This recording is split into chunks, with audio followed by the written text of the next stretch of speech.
ముఖ్యమంత్రి స్థాయిలో శ్రీ జగన్మోహన్ రెడ్డి గారు ఈ రాష్ట్రం బాగుపడాలి అంటే, ఆర్థికంగా నిలదొక్కుకోవాలి అంటే, ఈ రాష్ట్రంలో ఉద్యోగ కల్పన జరగాలి అంటే, పెట్టుబడుల వరద పారాలి అంటే విశాఖ ఒక్కటే అవకాశం ఉన్నటువంటి నగరంగా గుర్తించారు. ఈ రాష్ట్రంలో ఉన్నటువంటి అత్యంత అంతర్జాతీయ ప్రమాణాలు కలిగినటువంటి నగరం విశాఖపట్నం అనేది అక్షర సత్యమని ఆ రోజే చెప్పారు. ఆ రోజు విశాఖపట్నాన్ని ఒక ఫైనాన్షియల్ హబ్గా, ఒక ఇంటర్నేషనల్ ఐటీ హబ్గా, ఒక వ్యాపారానికి అనువైనటువంటి ప్రాంతంగా నిర్ణయించడానికి అక్కడున్నటువంటి మౌలిక వసతులు, రవాణా వసతులు కారణమని స్పష్టంగా చెప్పారు. ఇతరత్ర ప్రాంతాలకు పెట్టుబడులు రావాలి అంటే సమయం పడుతుంది. ఇమీడియట్ గా పెట్టుబడుల వరద పారాలి అంటే విశాఖ నగరమే మణిహారం లాగా మారుతుంది అని వారు ఆ రోజు మాట్లాడారు. ఇవాళ విశాఖపట్నంలో రాబోతున్నటువంటి గూగుల్ డేటా సెంటర్ రావడానికి కారణం ఏంటి? పునాది పడ్డది ఎప్పుడు?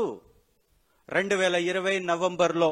ఆ రోజు కోవిడ్ ఉన్నా కూడా మొట్టమొదటిసారి అదానీ డేటా సెంటర్కి బీజం పడింది. దాదాపు 3900 కిలోమీటర్లు సింగపూర్ నుంచి సబ్మరైన్ కేబుల్, సబ్సీ కేబుల్ వేసి విశాఖ నగరానికి డేటా కేబుల్ ద్వారా తీసుకురాగలిగితే, అక్కడ ఒక డేటా సెంటర్ని 300 మెగావాట్లతోటి అదానీ గ్రూప్ తోటి నిర్మించగలిగితే, దానికి అనుసంధానంగా వచ్చేటటువంటి కంపెనీల ద్వారా, ఐటీ పార్క్ ద్వారా దాదాపు 25,000 ఉద్యోగాల నిబంధనను పెట్టి 87,000 కోట్ల రూపాయలతోటి అక్కడ ఒక ఇన్ఫ్రాస్ట్రక్చర్ని నిర్మించి సింగపూర్ నుంచి వచ్చేటటువంటి కేబుల్ ద్వారా డేటాని డౌన్లోడ్ చేసుకోగలిగితే విశాఖ నగరం ఇంటర్నేషనల్ ఐటీ హబ్ గా మారబోతుంది అని చెప్పినటువంటి వ్యక్తి శ్రీ జగన్మోహన్ రెడ్డి గారు. ఆ రోజు ఆ బీజం వేశాడు కాబట్టే, ఆ రోజు ఆ కేబుల్ వేయడానికి అక్కడ ఉన్నటువంటి సింగపూర్ ప్రభుత్వంతో 2021లో ఒప్పందాలకి తెర లేపాడు కాబట్టే, దానికి సంబంధించినటువంటి అన్ని రకాలైనటువంటి అనుమతులు, అన్ని రకాలైనటువంటి ప్రయత్నాలు, దానికి ఉన్నటువంటి వెసులుబాటు, దానికి కావలసినటువంటి 190 ఎకరాల ల్యాండ్ ఇచ్చి వారితోటి 300 మెగావాట్ల డేటా సెంటర్ని పెట్టించడానికి ప్రయత్నం చేసి దాన్ని కార్యరూపంలోకి తెచ్చి శంకుస్థాపన చేశారు. కాబట్టే దాని విస్తరణలో భాగంగా అదానీతోటి చేతులు కలిపినటువంటి గూగుల్ వ్యవస్థ మరో 700 మెగావాట్లకి దాన్ని విస్తరిస్తూ ఇవాళ 1000 మెగావాట్ల డేటా సెంటర్ని అక్కడ పెట్టబోతున్నారు. ఇవాళ 87,000 కోట్ల రూపాయల పెట్టుబడితో అదానీ అక్కడ ఇన్ఫ్రాస్ట్రక్చర్ ఏర్పాటు చేయకపోతే 3,900 కిలోమీటర్లు సబ్సీ కేబుల్ వెయ్యకపోతే, సింగపూర్ నుంచి ఆ కేబుల్ యొక్క ఇక్కడికి తీసుకురావడం కాకపోతే ఎక్కడుందయా డేటా సెంటరు? ఎలా వస్తుందయా డేటా సెంటరు? ఏ విధంగా నువ్వు డేటాని డౌన్లోడ్ చేసుకుంటావు? డేటా డౌన్లోడ్ కావాలంటే హై స్పీడ్ కెపాసిటీ తోటి కావాలి అంటే ఈ కేబుల్ వేయాలి. ఈ కేబుల్ వేస్తున్నారు కాబట్టే, దానికి అన్ని అనుమతులు ఉన్నాయి కాబట్టి, అంకురార్పణ ఆ రోజు అదానీ డేటా సెంటర్ పేరుతోటి జరిగింది కాబట్టి ఇవాళ పెట్టుబడులు వస్తున్నాయి. ఇవాళ గూగుల్ వచ్చింది, రేపు ఇంకొక సంస్థ వస్తుంది, ఆ తర్వాత ఇంకొక సంస్థ వస్తుంది. కారణం ఏంటి? అక్కడున్నటువంటి మౌలిక సదుపాయాలు, అక్కడ ఆ ప్రాంతానికి ఉన్నటువంటి భౌగోళిక స్వరూపం, రవాణా వ్యవస్థ, ల్యాండ్ అవైలబిలిటీ, కావలసినటువంటి ప్రభుత్వ అనుమతులు ఆ రోజు జరిగాయి కాబట్టి ఈ రోజు వస్తుంటే, మేమే తెచ్చాం గూగుల్, మాదే ఆ క్రెడిట్, మేమే తీసేసుకుంటాం, మేమే తెచ్చేస్తున్నామని చెబితే, ఏమయ్యా నువ్వు చెప్పావు కదా అప్పుడు 2019లో చెప్పావు కదా ఏపీకి జెన్పాక్ వస్తుందని, వచ్చిందా? తెచ్చావా? జెన్పాక్ తేలైనటువంటి మీరు ఈరోజు గూగుల్ని తెస్తున్నాము అని చెప్పుకుంటుంటే సిగ్గుపోతారు అనేటటువంటి, సిగ్గు తీస్తారు అనేటటువంటి, నవ్విపోతారు అనేటటువంటి సోయ లేకపోవడం ఇది చాలా చాలా హాస్యాస్పదమని చాలా స్పష్టంగా ప్రజలందరికీ అర్థమైంది.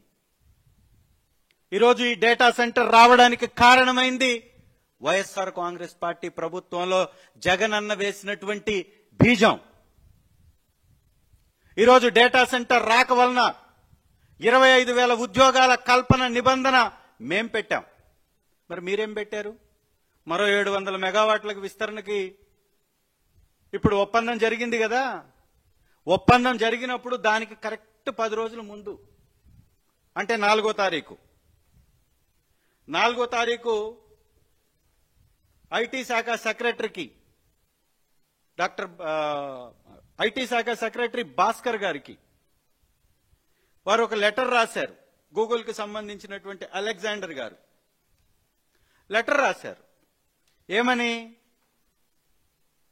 అదానీ ఇన్ఫ్రాకి భూ కేటాయింపులు చేయవలసిందిగా, మరో 3 సంస్థలకి కేటాయింపులు చేయవలసిందిగా. మరి వాళ్ళు స్పష్టంగా గూగుల్కి సంబంధించినటువంటి వ్యక్తి మీ ఐటీ సెక్రటరీ గారికి లేఖలో అదానీ డేటా సెంటర్ అని కదా రాశాడు.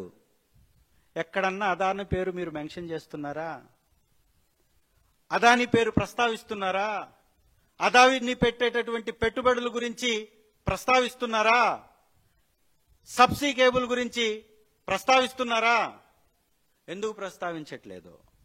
కేవలం ఒకటే కారణం, అదానీ పేరు బయటకు వస్తే శ్రీ జగన్మోహన్ రెడ్డి గారు వేసినటువంటి ఆ శంకుస్థాపన, వారిచ్చినటువంటి 190 ఎకరాల స్థలం, ఆ రోజు చేసుకున్నటువంటి ఒప్పందాల వివరాలు బయట పెట్టాలి. బయట పెడితే 300 మెగావాట్ల డేటా సెంటర్కి కొనసాగింపుగానే గూగుల్ వస్తుందనేది బయటపడిపోతుంది. ఇది బయటపడిపోతే జగన్ గారికి క్రెడిట్ వస్తుంది, జగన్ గారి విధానాలకి క్రెడిట్ వస్తుంది. ఆ రోజు జగన్ గారు విశాఖపట్నం వేదికగా పెట్టుబడుల కోసం ప్రయత్నాలు బయటకు వస్తాయి.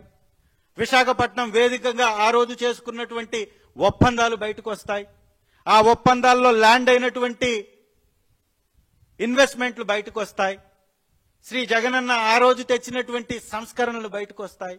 ఇవన్నీ వస్తే 40 సంవత్సరాల నాయకుడికి క్రెడిట్ రాదు, క్రెడిట్ తీసుకునే అవకాశం రాదు. కాబట్టే ఈ రకమైనటువంటి ప్రయత్నం చేస్తున్నాడు. చాలా స్పష్టంగా మరొకసారి వారి మీద, వారి పర్యటనల మీద స్పష్టమైన ఆధారాలతోటి ఆరోపణలు చేస్తున్నాం.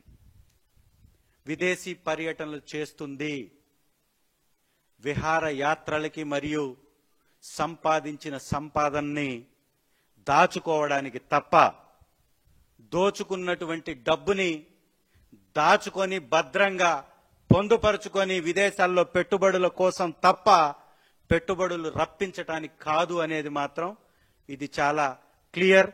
చంద్రబాబు నాయుడు గారు దాదాపు 16 సంవత్సరాల నుంచి ముఖ్యమంత్రి, రాష్ట్రం విడిపోయిన తర్వాత 6 సంవత్సరాల పైబడ్డ ముఖ్యమంత్రి. నిజంగా ఆయనకి దార్శనికత ఉంటే, ఆయన సంపద సృష్టికర్త అయితే అమరావతిలో ఒక్క సంస్థ పెట్టుబడి పెట్టిందా? ఒక్క కొత్త వ్యవస్థ వచ్చిందా? విశాఖ నగరంలో వచ్చిన పెట్టుబడులు అంటే ఆ రోజు విశాఖ నగరం మంచిది, దానిలో పెట్టుబడులు వస్తాయి అంటే ప్రచారం చేశారు, తప్పుడు ప్రచారం చేశారు. అక్కడ నిర్మించినటువంటి అద్భుతమైనటువంటి భవనాల మీద కూడా విస్తృతమైనటువంటి విషపు ప్రచారాన్ని ఈ రోజుకి చేస్తున్నారు. మరి మీ కలల రాజధాని, ఊహల రాజధాని, పేదల పొట్టలు కొట్టి లక్షల కోట్లు పెడతామంటున్నటువంటి రాజధాని అమరావతిలో ఏమయ్యా, ఎందుకు పెట్టుబడులు తీసుకురాలేదు అని ప్రజలు అడుగుతున్నారు. సమాధానం ఉందా చంద్రబాబు గారు మీ దగ్గర? సమాధానం ఉందా లోకేష్ గారు మీ దగ్గర? ఏదో క్రికెట్ స్టేడియంలో మాట్లాడుతున్నటువంటి ఫోటో లోకేష్ గారిది వాళ్ళు వేశారు, జ్యోతి పేపర్లు అనుకుంటా బహుశా. పెట్టుబడులు పెట్టాలి అంటే స్టేడియాల్లోకి వెళ్ళి ఫోటోలు దిగి ప్రచారాలు చేసుకోవాలా? వచ్చినటువంటి పెట్టుబడుల గురించి చెప్పొచ్చు కదా. 2014 నుంచి 19 వరకు తెచ్చినటువంటి పెట్టుబడుల గురించి చెప్పొచ్చు కదా. ఆ రోజు ప్రభుత్వం మారడం వలన రానటువంటి వ్యవస్థలు మీ వలన అని వైఎస్ఆర్ కాంగ్రెస్ పార్టీ గురించి మాట్లాడారు కదా, మాపై తప్పుడు ఆరోపణలు చేశారు కదా. ప్రభుత్వం మారడం వల్ల పెట్టుబడులు రాలేదు అని ప్రచారం చేశారు కదా. ఇవాళ ప్రభుత్వం మారి 16 నెలలు దాటిపోయినా ఒక్క కొత్త పెట్టుబడి అమరావతిలో పెట్టుబడి రాలేదు అంటే ఇది దగా మోసం కాదా అని అడుగుతున్నా. అమరావతి పేరుతో దోపిడీ చేస్తుంది నిజం కాదా అని అడుగుతున్నా. ఈ నగరాన్ని 2 సార్లు అధికారంలోకి వచ్చి కూడా నిర్మించలేకపోతే నగర నిర్మాణం జరుగుతుందా అని అడుగుతున్నా. ఈ రోజుకి ఒక్క పెట్టుబడి రాకపోతే ఉద్యోగ కల్పన జరుగుతుందా అని అడుగుతున్నా. అమరావతి నిర్మాణం ఒకవేళ ప్రభుత్వానికి భారమైతే వైద్య కళాశాలల మీద మీరు చేస్తున్నటువంటి ప్రచారం పీపీపీ పద్ధతి మంచిదంటున్నారు కదా, మరి అమరావతిని కూడా ఆ మంచి పీపీపీ పద్ధతిలో నిర్మించి ప్రజలకు ఇవ్వచ్చు కదా. పెట్టుబడులు పెట్టించి అమరావతిలో ప్రజలకు ఇవ్వచ్చు కదా. ఇది అంతా ఒక నాటకం, బూటకం.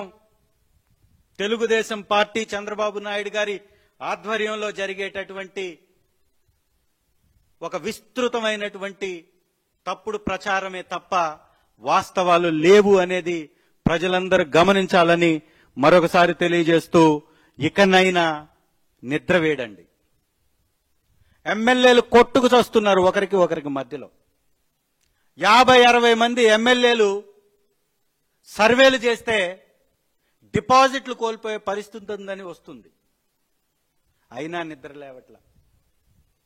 వ్యవసాయాన్నేమో దండగంటాడు, పెట్టుబడులు రాకపోయినా పెట్టుబడుల కోసం అంటాడు, విద్య ప్రైవేట్ పరం చేయాలని తహతలాడతాడు, వైద్యాన్ని కూడా ప్రైవేట్ పరం చేయాలంటాడు. ఇలాంటి తప్పుడు విధానాలపై ప్రజలు కూడా అప్రమత్తంగా ఉండాలని ప్రజలకు కూడా తెలియపరుస్తూ సెలవు. Thank you.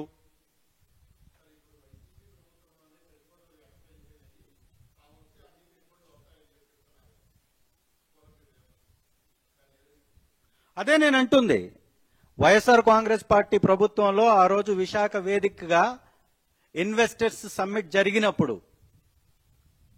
పెద్ద వ్యవస్థలకు సంబంధించినటువంటి వ్యక్తులందరూ అక్కడ స్టేజ్ మీదకు వచ్చి శ్రీ జగన్మోహన్ రెడ్డి గారు ముఖ్యమంత్రి హోదాలో వారి సమక్షంలో ఒప్పందాలు చేసుకున్నారు. అవి కనపడుతున్నాయి, ఆ పెట్టుబడులు వస్తున్నాయి. ఇవాళ జిందాల్ ఎందుకు పారిపోయిందండి? ఎవరు వెళ్ళగొట్టారు జిందాల్ని? ఎవడైనా పెట్టుబడి రావాలనుకుంటారు. వీళ్ళెందుకు పరిగెత్తిస్తున్నారు, తరిమివేస్తున్నారు పెట్టుబడిదారుల్ని?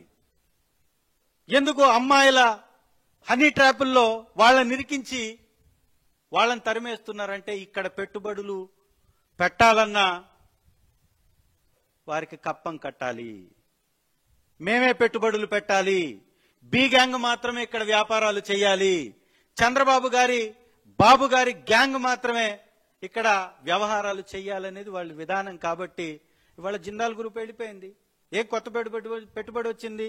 కూరగాయలు సూపర్ మార్కెట్ నడిపేటటువంటి లూలు గ్రూప్ కి అత్యంత ఖరీదైనటువంటి స్థలాలని, అత్యంత చరిత్ర కలిగినటువంటి బస్టాండ్ స్థలాలని అడ్డగోలుగా పావలాకి ₹10 అమ్మి వేస్తుంది. కనపడట్లేదా?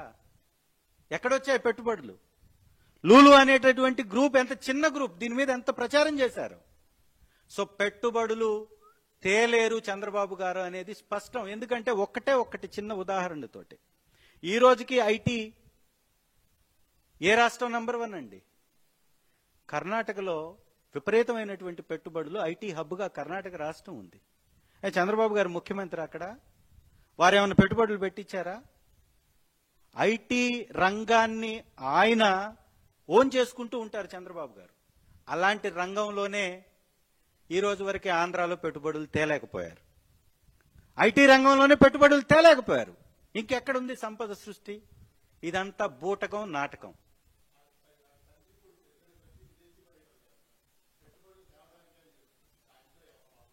నేను చెప్పాను కదా, ఈ విదేశీ యాత్రలు దోచిన డబ్బును దాచుకోవడానికే తప్ప పెట్టుబడులు తీసుకురావడానికి కాదు, పెట్టుబడులు పెట్టడానికే అని చెప్తున్నాను.